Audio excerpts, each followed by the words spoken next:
呢本呢就係中文書啦，有啲呢中文書嘅封面呢係寫住語文噶。呢本呢就係英文書啦，佢嘅封面呢係有啲英文字噶。呢本呢就係數學書啦，佢封面上面呢係有數學兩隻字嘅。呢本呢就係常識書啦，佢封面呢都係有常識呢兩隻字噶。小朋友你哋揾唔揾到呢？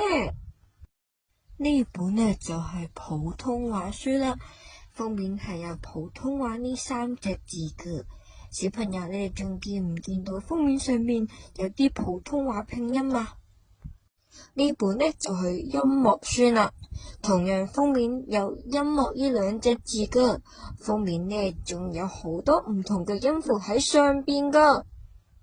呢本呢就係聖經書啦，佢個封面呢都有聖經呢兩隻字噶喎，但係呢有啲學校唔係基督教，所以就冇聖經書啦。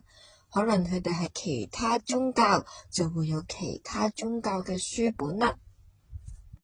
呢啲呢就係小藝童要帶嘅用品，有啲學校呢可能要帶埋膠剪啦、圍裙啦。